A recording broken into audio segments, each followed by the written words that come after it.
Hi, I'm Annie. Today is Thursday, January 14th, 2021. I feel really good. I don't know, I think it's just because I cleaned up my diet. So it's like day 14 of cleaner eating, and I just feel really good. Anyway, moving on. If you could go back in time and give yourself one piece of advice, what would it be? This is a question that I've heard a lot in the past year. It's just like come up a lot on social media, and people have all kinds of answers to this question. Many people would like to go back in time and avoid painful experiences, or, give themselves the answers or some advice that will help them to feel more comfortable and avoid pain. Some people would like to go back in time and tell their younger selves to purchase Apple stock. That seems reasonable. So I thought about it. If I could go back in time and give my younger self advice, what would it be? And my answer is that I would not give advice or answers. I wouldn't warn myself of impending challenges or discomfort, but I would communicate with myself in order to offer comfort, just to say, it's okay, you're fine, you're safe. And I believe that I actually have done that. There's a voice that has communicated with me at times during my life, and my best guess, or what I imagine, is that the voice is actually my own voice, reaching through time or whatever, time is relative, and offering me comfort, not giving me the answers, not helping me to avoid pain necessarily, or like painful challenges, but just to say, it's okay, you're fine, you're right on track, you're safe, you're doing a great job. I know this sucks, but just keep going. You're doing great. One of the earliest times that I remember hearing this voice was in the 90s, maybe 95, 96, and I was in high school. I was running some errands after school and then driving back home. Back then I lived in Sedona, Arizona, and I was driving past Bell Rock. If you've ever been there, there's this iconic Bell Rock that people like to climb around and visit. It's a really interesting rock formation. As I was driving past Bell Rock,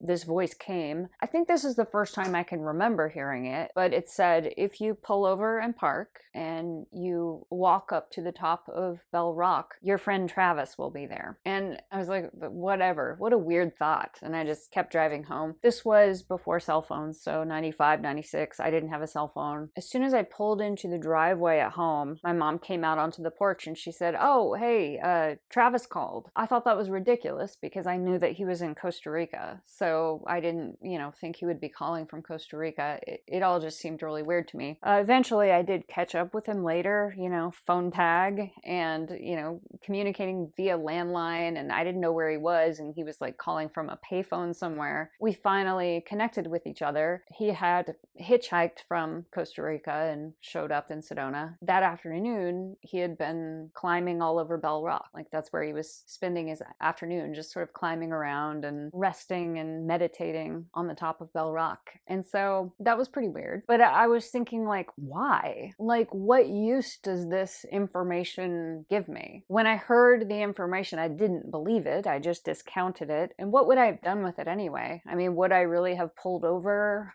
and climbed to the Bell Rock and found him? I don't know. What I sort of believe in retrospect is that the voice gave me that information just so that I would trust it. It was just kind of a baseline. It was kind of like showing off. It was like a trick. When you hear my voice again in the future, trust me. Believe what I'm telling you. It was like a magic trick. Like, let me give you this premonition, just so that you will trust me again. If you hear my voice in the future, you will believe me. Another time in my early 20s, the same voice came to me. It has a really distinct feeling about it, the voice. I recognize it when I hear it, and it's not exactly hearing. It's just in my mind. It's sort of coming from inside of me, but outside of me at the same time. I can't explain it. It just has a distinct feeling. But the voice came and told me that a very good friend of mine, a close friend, was HIV positive, but that it was okay. And then I found out like a week later that yes, this friend was HIV positive. I grew up in the 80s, so to me that sounded really scary. Back then in the 80s, like, it was a death sentence. It was like the Boogie Monster. It's really, really scary if you become HIV positive or know someone who is HIV positive. It was really scary stuff.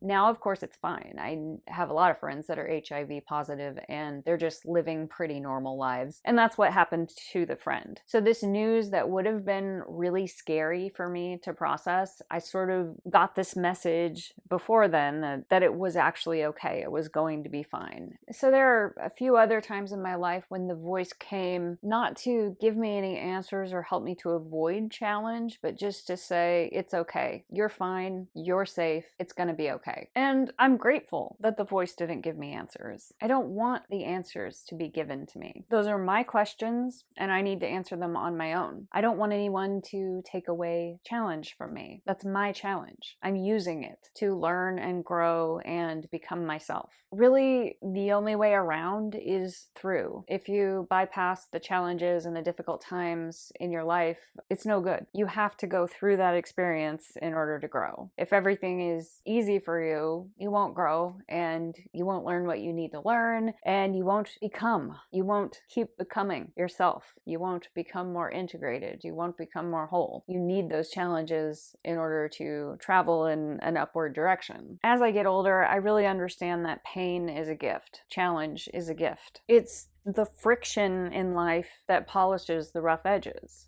I think about the yin and yang symbol, light and dark, dancing infinitely to create reality. The finite and the infinite, dancing to create reality. Zeros and ones, the binary code. Something and nothing, something and nothing, something and nothing, dancing infinitely to create our perceived reality. I mean, what if there was only something and there wasn't nothing? How fucking boring would that be? We really think of something as the miracle, but maybe nothing as the miracle. Because if there wasn't nothing, then we wouldn't even be able to perceive something. Or, they're equally miraculous. Something, nothing, something, nothing. If you only have something, if you only have everything, if you only have consciousness in its purest form, and there's no foil to set that off, then it's just boring.